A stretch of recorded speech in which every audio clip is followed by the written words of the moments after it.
नमस्कार दोस्तों, मैं हूं शाइना एनसी। स्वागत है आप सभी का विविध भारती के कार्यक्रम रोशन करे दुनिया में। हर हफ्ते हम आपसे मिलाते हैं एक नई शख्सियत से, ऐसे लोग जो अपने प्रोफेशन के साथ साथ कुछ नया करके लोगों की दुनिया में रोशन फैलाते हैं। और आज हमें बहुत ही गर्व के साथ ये कहना है कि दो व्यक्ति जो संघर्ष के साथ साथ कश्मीर को लेके बहुत काम कर रहे हैं, स्वास्थ्यम फाउंडेशन के फाउंडर्स राजन खन्ना जी और शिवांश खन्ना जी, स्वागत है आपका। धन्यवाद शाइना जी, इस कार्यक्रम में बुलाने के लिए।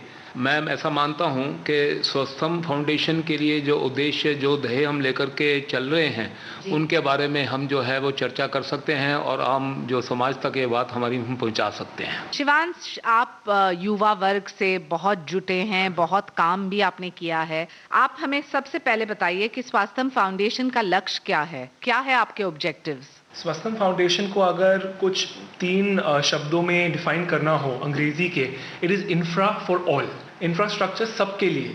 आज क्या हो गया है कि जो स्पोर्ट्स इंफ्रास्ट्रक्चर है वो एक टैलेंटेड माइनॉरिटी के लिए ही रह चुका है। हम ये चाहते हैं कि ऐसा इंफ्रास्ट्रक्चर हर बच्चे के पास पहुंचे, whether it is rural areas, down trodden areas, मगर हर जगह पहुंचे, और यही लक्ष्य लेकर हम आगे बढ़ रहे हैं। लेकिन आप कश्मीर के साथ भी काफी काम कर चुके हैं। क्या आप मानते हैं कि कश्मीर के बच्चों के लिए भी ये प्रोविजंस होना चाहिए? इसका उद्देश्य ये था, जब हम कश्मीर को एक मॉडल लेकर चल रहे थे, कि जो बॉर्डर एरियाज हैं जम्मू एंड कश्मीर के, वहाँ भी report high juvenile crime rates, जहाँ इंसर्जेंसीज बहुत ज़्यादा है। एंड स्पोर्ट्स ऐसा एक माध्यम है जिसके थ्रू हम वैसी जो क्राइम रेट्स हैं और इंसर्जेंसीज हैं, हम उसको रिड्यूस करवा पाएँ। क्योंकि स्पोर्ट्स क्या करता है कि वो जो नेगेटिव एनर्जीज हैं बच्चों की, जो ये सब बुरे कामों में जा रही हैं, वो उसको चैनलाइज पॉजिटिव एनर्जीज की तरफ करता है। राजन जी, बताइए कि जब आपने ये सोच कल्पना की, क्या आपको लगता था कि हर एक घर तक आप पहुंच सकते हैं, या जरूरी है एक एक घर पहुंचने स्वास्थ्य को लेके? देखिए, ये हमारा एक स्वप्न है। मैं अकेला ही चला था जानिबे मंजिल, मगर लोग आते ही गए, काफिला बनता गया। कोई भी एक विचार को लेकर के जब चलना होता है, तो लोग जब वो विचार के साथ में प्रभावित होते हैं तो लोग चलते हैं, और एक बहुत बड़ा जो है उसमें ताकत, एक शक्ति बन जाती है। तो हमने एक चीज़ देखी है कि भारत जो दुनिया के 192 देश हैं, उनमें से हमारा जो हेल्थ और फिटनेस कोशिएंट है वो बहुत कम है, बहुत नीचे रहता है। उसके अलावा भारत धीरे धीरे diabetic capital of the world बनता जा रहा है। तो स्पोर्ट्स का एक आयाम यह है कि हम अपनी फिटनेस स्पोर्ट्स के माध्यम से बढ़ाएं। तो हमने कोशिश ये की कि ना केवल एक प्रिविलेज वर्ग तक ये बात रह पाए, हमने ये प्रयास किया कि भारत के यहाँ तक के वनवासी क्षेत्र, जहाँ पर आधारभूत सुविधाएं भी नहीं है, वहाँ तक भी हम स्पोर्ट्स इंफ्रास्ट्रक्चर लेकर के जाएंगे। और इसके अलावा दूसरी बात कि जब दुनिया के कॉम्पिटिशन्स होते हैं, ओलंपिक होता है, तो बहुत दुख होता है, हर भारतीय को बहुत दुख होता है कि हमारा स्थान जो है पोडियम के ऊपर क्यों नहीं है, हम क्यों नहीं वहाँ पर पदक ले पाते, क्योंकि ग्रास रूट लेवल के ऊपर हमारे पास में इंफ्रास्ट्रक्चर नहीं है। जो हम प्रयास कर रहे हैं, और हमारा प्रयास ये है कि हमारा जिस क्षेत्र में जितनी जानकारी है, हमारा जितना ज्ञान है, वो लोगों के साथ में बांटें। जहाँ तक हम उनको प्रोवाइड कर सकते हैं हम प्रोवाइड करेंगे, अगर उनको स्वयं करना है तो हम उनको नॉलेज देंगे उस चीज़ के लिए। लेकिन राजन जी, हमने देखा है कि प्रधानमंत्री ने फिट इंडिया मूवमेंट हो या खेल इंडिया खेल, इसमें काफी उपलब्धि भी हुई है सरकार के तरफ से। क्या आपको लगता है अभी भी बहुत सारे लोगों को उजागर करने की आवश्यकता है?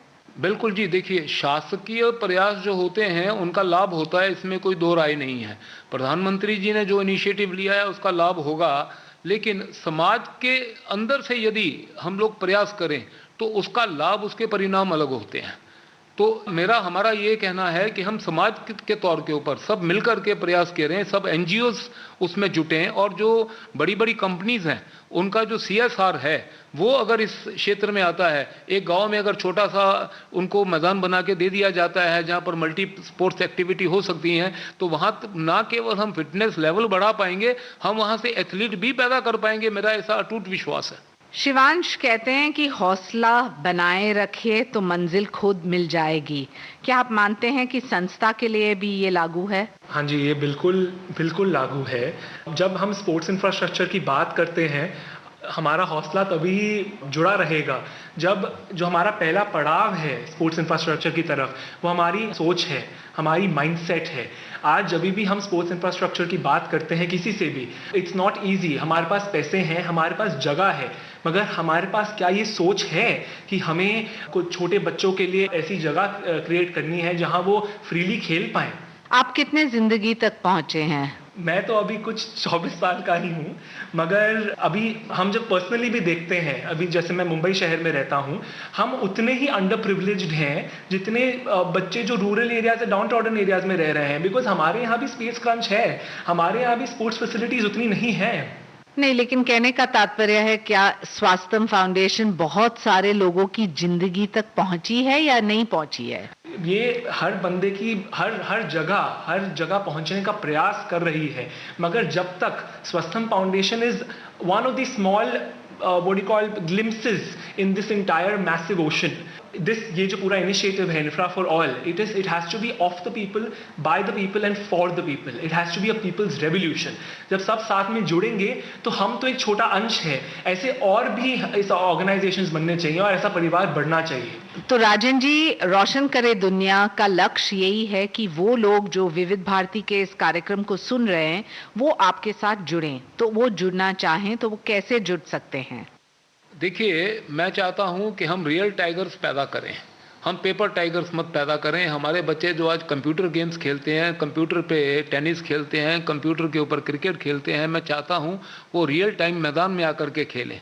और मैदान में खेलेंगे तो उनकी प्रोडक्टिविटी भी बढ़ेगी, क्योंकि एक चीज़ का अनुभव पूरी दुनिया का है, जिन लोगों ने इस पे रिसर्च किया इस विषय पे, कि जो खिलाड़ी होता है जिसमें स्पोर्ट्समैन स्पिरिट होती है, उसकी जो सिविक वैल्यूज़ भी उसकी बहुत हाई होती हैं और उसके अतिरिक्त उसका व्यवहार जो होता है बहुत पॉजिटिव होता है। आपके क्या एक्सपेक्टेशंस हैं लोगों से? एक्सपेक्टेशन ये है, जो हमारे साथ जुड़ेंगे हम उनके साथ में ही हैं। उसके अलावा वो अपने प्रयास अपने माइक्रो लेवल के ऊपर भी प्रयास कर सकते हैं, और हमारे से उनको जो चाहिए, जिस प्रकार से उनको हमारे से नॉलेज चाहिए जो हमने इतने सालों के अपने अनुभव से गैदर किया। कितने साल हुए हैं आपके संस्था को? देखिए, मैंने प्रोफेशनली स्पोर्ट्स का जो काम मैंने मैदान में बनाता था उसमें मेरे को 30-35 साल हो गए, और उसी ने मुझे इस बात के लिए उत्साहित किया कि मैं तो कुछ लिमिटेड जो है स्फीयर में काम कर पाऊंगा। तो आपके पास अनुभव है, आप सिर्फ चाहते हैं कि लोग आपके साथ जुड़े और ये अवेयरनेस कैंपेन आगे लें। राजन जी, हमने देखा है कि स्पोर्ट्स को लेके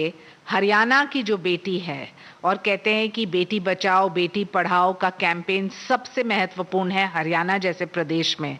आपने ये भी स्थापित किया है कि कश्मीर में भी लड़कियां को ये मौका मिले।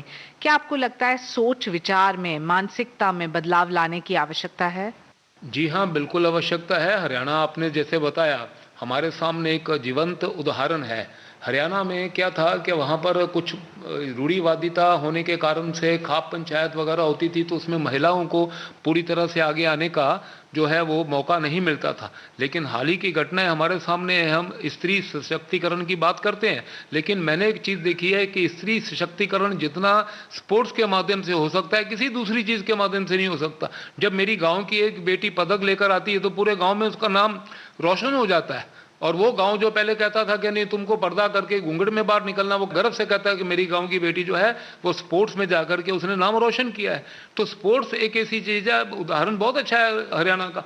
जम्मू कश्मीर में जो मेरी बहन बेटियां हैं, मैं चाहता हूं कि वो भी ज़्यादा से ज़्यादा इसमें जो है आगे आएँ, और आगे आएंगे तो उनका जो सहभाग है पूरे राष्ट्रीय जीवन में उसका परसेंटेज वहाँ पर बढ़ेगा। तो इसी तरह से हर राज्य के ऊपर हम बात कर सकते हैं। जैसे एक उदाहरण है, पंजाब का बात बार बार आता है कि नशा बहुत ज़्यादा पंजाब में बढ़ गया। तो नशा अगर वहाँ से हमको समाप्त करना है, देखिए एक दो एनर्जीज हैं, एक नेगेटिव एक पॉजिटिव। जब नेगेटिव एनर्जी को समाप्त करना है तो सबसे बढ़िया चीज़ होती है कि पॉजिटिव एनर्जी की लेवल को बढ़ा दिया जाए। तो पॉजिटिव एनर्जी बढ़ाने का सबसे बड़ा जो प्रयास है वो स्पोर्ट्स के माध्यम से है, ऐसा मेरा मानना है। शिवांश, आप युवाओं को क्या कहेंगे? आपके संस्था के तरफ से कैसे युवाओं को आप उजागर करेंगे और उनको प्रेरणा कैसे देना चाहते हैं? देखिए, हर देश में युवा का इन अ वे जो रिस्पॉन्सिबिलिटी बोली जाती है, ये वही है कि वो इस देश को आगे लेकर जाने वाले हैं। वो अगली पीढ़ी है और उनकी सोच जो है वो सबसे ज़्यादा इम्पोर्टेंट है। अभी जो जैसे आप पापा ने आपको बताया अभी कि हरियाणा में जैसे पुरानी सोच जो चलती थी वो बिल्कुल आज के ज़माने में बदल रही है, और आज हम युवा सिर्फ यही कर सकते हैं कि हम अपनी सोच बदल दें। स्पोर्ट्स की तरफ हमारी सोच बदलेगी तो हमारी जो आगे जनरेशन्स आएंगी तो वो इस जो ऐसे इनिशिएटिव्स को आगे बढ़ाने में बहुत ही अच्छा काम कर सकती हैं। कहते हैं कि दीवारों पर दस्तक देते रहिएगा तो दीवारों में दरवाजा बन जाएगा। ये एक ऐसी कहावत है जो आपके जैसे संस्था को बहुत प्रेरणा भी देती है और हमारे श्रोताओं को भी। आप राजन जी हमारे विविध भारती के श्रोताओं को क्या कहना चाहते हैं रोशन करे दुनिया के इस फोरम पर? मैं एक बात कहना चाहता हूं जी कि हर घर में बच्चे को जब हम प्रेरणा ये देते हैं कि वो क्लास में कितने मार्क्स लेकर आया, वो अपनी जगह पे तो बहुत एक महत्व की बात है, लेकिन यह बात भी माता पिता को बच्चे को पूछनी चाहिए कि क्या 1 घंटा वो खेला जा करके, और सुविधाएं जो हैं वो अपनी जगह पे हैं। और खेलने के लिए कोई ऐसा आवश्यक नहीं है कि बहुत ज़्यादा सुविधाएं हैं, बच्चा भाग सकता है। हमने देखा है, हमारे बचपन में देखा है, हमने पास सुविधाएं इतनी नहीं थी तो भी हम लोग खेला करते थे। तो इस प्रकार से जो परंपरागत भारतीय खेल हैं उनके लिए कोई बहुत अधिक सुविधाओं की जरूरत नहीं है, तो भी बच्चे खेलते हैं। तो मेरा हर माता पिता से एक जो करबद्ध प्रार्थना है कि बच्चे से जिस प्रकार से उसकी एकेडमिक जो प्रोग्रेस है उसके बारे में बात करते हैं, तो खेलों के बारे में भी उससे चर्चा करें कि आज कितना खेला, क्या खेला, कैसे किया, और जितना ज़्यादा उनसे हो सकता है उसके लिए सुविधाएं जो हैं खेल की वो उपलब्ध कराएं। ऐसी मेरी प्रार्थना और अपेक्षा हर भारतीय से है। शिवांश, आपका क्या संदेश है जाते जाते रोशन करे दुनिया के श्रोताओं को, आप क्या कहना चाहेंगे? जैसे मेरे पिताजी ने कहा है कि एकेडमिक्स की तरफ इतना फोकस रहता है, sports has been an after thought for most of the Indians. ऐसा नहीं होना चाहिए। जो स्पोर्ट्स है that has to be equal to academics. उसका जितना एकेडमिक्स का महत्व है उतना ही स्पोर्ट्स का महत्व है, एंड वही कहकर मैं अपनी बात पूरी करना चाहता हूँ। बहुत अच्छा लगा कि आप जैसे संस्था जो स्पोर्ट्स पे फोकस करती है, हमारे युवाओं को एक दिशा देती है और जैसे कि आपने कहा पॉजिटिव एनर्जी फैलाती है। हम कोशिश करते हैं कि समाज में ऐसे ही लोगों से बातचीत करते रहें, ऐसे लोग जो आपके समाज में रोशन फैलाते हैं, और यदि आपको लगता है आप उनके साथ काम करना चाहते हैं तो इस कार्यक्रम द्वारा आप उनके साथ संपर्क कर सकते हैं। अगले हफ्ते फिर मिलेंगे एक नए व्यक्ति, एक नए संस्था से, और जानेंगे उनके क्या है संघर्ष और क्या है प्रेरणा। रोशन करे दुनिया की आज की कड़ी यही समाप्त करती हूँ। मैं हूँ शाइना एनसी और आप मुझे आज्ञा दीजिए। नमस्कार।